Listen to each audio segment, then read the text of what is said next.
Abul Walid Muhammad ibn Ahmad ibn Rushd, known in the West as Averroes, and famously called the commentator for his profound interpretations of Aristotle, stands as one of the towering figures in both Islamic and Western intellectual history.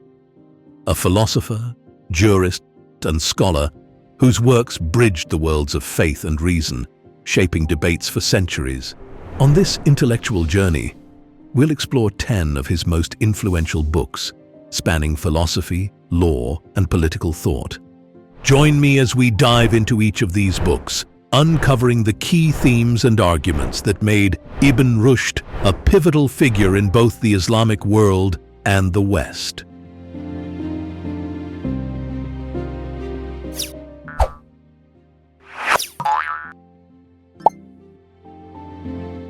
Talkhis al-Maqulat, Middle Commentary on Aristotle's Categories, written in 1159, is a comprehensive work where Ibn Rushd explores Aristotle's foundational ideas on logic and categorization.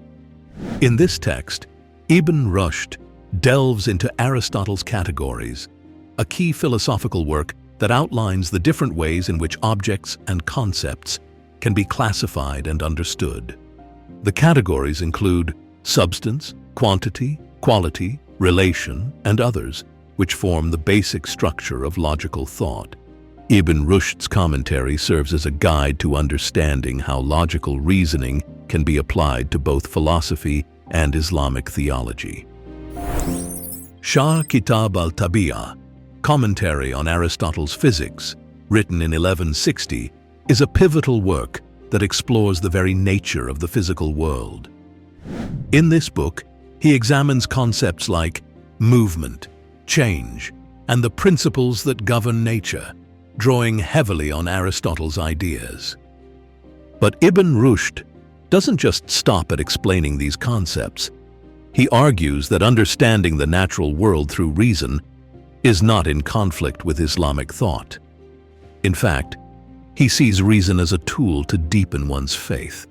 This book was written during a time when many Islamic scholars were challenging Greek philosophy. Ibn Rushd, however, defends Aristotle's physics, positioning himself as a bridge between ancient philosophy and Islamic theology. His commentary would later influence not only Islamic scholars, but also Christian thinkers in medieval Europe, making it a key text in the transmission of Aristotle's work to the West. Talkhis al-Shir, Middle Commentary on Aristotle's Poetics, written in 1174, is Ibn Rushd's exploration of Aristotle's work on poetry and its role in human society, written as part of his efforts to defend and elaborate on Greek philosophy. In this commentary, Ibn Rushd examines the principles of poetry as outlined by Aristotle, focusing on its power to evoke emotions and convey deep truths through metaphor and narrative. He discusses the role of poetry in education and moral development, emphasizing that, like philosophy, poetry can lead people towards greater understanding and ethical insight.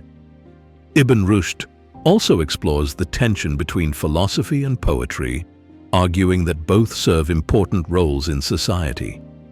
While philosophy seeks truth through rational discourse, poetry uses emotional appeal to guide people toward virtuous living. Fasl al-Maqal, the decisive treatise, written in 1179, is one of Ibn Rushd's most influential works on the relationship between philosophy and Islamic law. In this treatise, Ibn Rushd argues that philosophy and religion are not in conflict, but rather complementary. He claims that the study of philosophy is not only permissible in Islam, but is also a necessary tool for understanding the deeper truths of the faith. At a time when many scholars were skeptical of philosophy, Ibn Rushd boldly defended the use of rational inquiry. He emphasized that through reason, one can better understand divine law and the world that God created. Fasl al-Maqal became a foundational text in the ongoing debate over reason and faith, influencing both Islamic and Western intellectual traditions. Its central argument that faith and reason can coexist still resonates today. Tahafut al-Tahafut, The Incoherence of the Incoherence, written in 1180, is Ibn Rushd's most famous philosophical work. In this book, Ibn Rushd responds directly to al-Ghazali's Tahafut al-Falasifa, The Incoherence of the Philosophers, where al-Ghazali critiqued the use of philosophy in Islamic thought. Ibn Rushd defends the philosophers, especially Aristotle, and argues that reason and logic are essential tools for understanding both the natural world and religious truths. Through detailed argumentation, Ibn Rushd addresses 20 key points where he believes al-Ghazali misinterpreted or misunderstood philosophical concepts. His goal is to show that philosophy, far from leading to heresy, actually strengthens one's understanding of faith. Sharh Mabad al-Tabi'ah, commentary on Aristotle's metaphysics, written in 1186, is one of Ibn Rushd's most profound philosophical works. In this commentary, Ibn Rushd dives deep into Aristotle's metaphysics, focusing on the nature of existence, causality, and the concept of being. He attempts to clarify and defend Aristotle's views, while also addressing the concerns of Islamic theologians who were skeptical of metaphysical inquiry. Ibn Rushd argues that understanding metaphysics is essential for a complete comprehension of the world and its relation to God. Bidayat al-Mujtahid wa Nihayat al-Muqtasid, the Distinguished Jurist's Primer, written in 1187, is one of Ibn Rushd's most important contributions to Islamic jurisprudence. In this book, Ibn Rushd provides a comprehensive guide to Islamic law, focusing on the differences in legal opinions among various schools of thought. Rather than simply presenting rulings, he explains the reasoning behind them, allowing scholars to understand the principles that guide Islamic jurisprudence.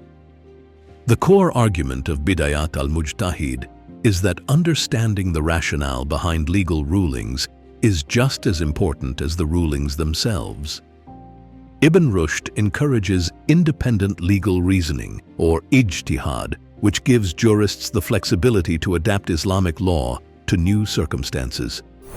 Sharh Kitab al-Nafs, commentary on Aristotle's De Anima, written in 1187, is one of Ibn Rushd's key contributions to the understanding of psychology and the nature of the soul. In this work, Ibn Rushd examines Aristotle's exploration of the soul, covering topics such as perception, intellect, and the nature of life itself. He delves into the relationship between the body and the soul, and how the soul interacts with the physical world. Ibn Rushd defends Aristotle's view that the intellect is a unique and separate faculty from the soul's other capacities. He also addresses the questions raised by earlier Islamic scholars about the immortality of the soul and its relationship to divine knowledge.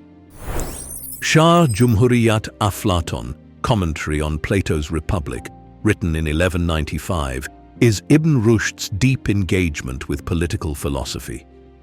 In this work, Ibn Rushd explores Plato's vision of an ideal society, focusing on the nature of justice, governance, and the role of philosophers in political leadership. He offers his own interpretations of Plato's ideas, while also examining how these concepts could be applied within an Islamic context.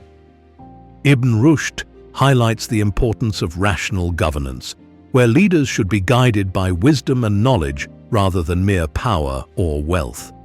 He sees the philosopher king as an ideal ruler, someone who understands both the material and spiritual needs of society. Sharh al-Khataba, commentary on Aristotle's rhetoric, written in 1195, is Ibn Rushd's detailed analysis of Aristotle's work on rhetoric, focusing on the art of persuasion and effective communication. In this commentary, written towards the end of his career, Ibn Rushd examines how rhetoric can be used as a tool to convey truth and reason, in a manner that resonates with both intellectuals and the general public. He explores Aristotle's three means of persuasion: ethos, credibility; pathos, emotional appeal; and logos, logical argument. applying them within the context of Islamic thought and education. Ibn Rushd argues that rhetoric is not just a tool for debate, but an essential method for explaining complex philosophical and theological ideas to a broader audience. He believes that mastering rhetoric is key for both scholars and leaders in guiding society towards truth and justice. As we've explored today, Ibn Rushd's works were not just limited to his time. They left a lasting impact on both the East and the West. His deep engagement with Aristotle, his contributions to Islamic jurisprudence, and his defense of philosophy shaped the intellectual landscape for centuries. In the East, his works influenced Islamic scholars, while in the West, they played a pivotal role in the development of medieval European thought, especially during the Renaissance. If you're interested in diving deeper into these texts, you'll find links to the books in the description below. And for more discussions on philosophy, history, and thought, don't forget to subscribe and stay tuned for upcoming videos.